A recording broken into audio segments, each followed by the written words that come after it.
let's attack Franklin's character first, like from his start to finish. So, like you said, number one, the first 3 seasons was so phenomenal because it was so strong in the actual story and the character development of the individual people that was contributing to the story.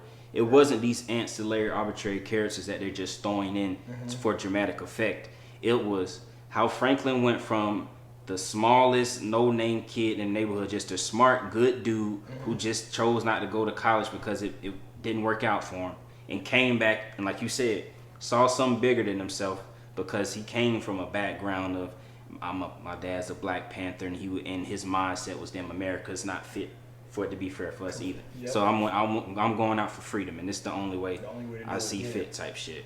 Leon never had that mindset, but he was always the tough dude that was gonna ride with him forever. Yeah, that's my. You always had that one homeboy that's like, yeah, you know what I'm saying, I'm down with you. Like, if you just want to do it, we got it. So Franklin's character was strong because he was very clever, but he was rarely in a position of strength and leverage, and that's the thing. I think they did a great job of like making us feel like he was really the one in charge, but he never was running shit. Never. He was always at the.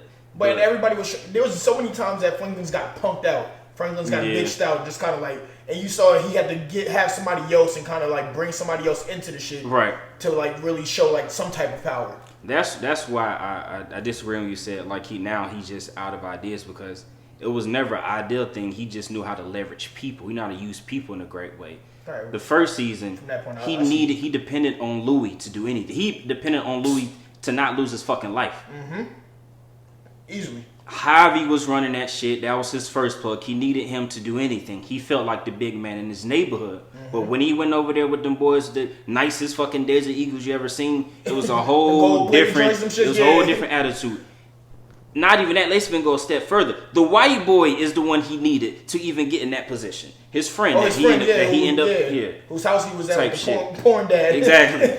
And then we get to Teddy, and he's at whatever Teddy wants to do. That's what's gonna happen. Thanks. And let's move next. You get into jail. Now these people putting a foot in your ass, and now Leon is the one you depend on to give you this motivational speech for you to stand up for your fucking self. Because Leon ain't never been scared, and now you need somebody to show you how to be a leader and all this shit. Thanks. So he's never been in a position of strength. Yeah. His attribute was his knowing how to leverage people and how to manipulate type shit. Yeah.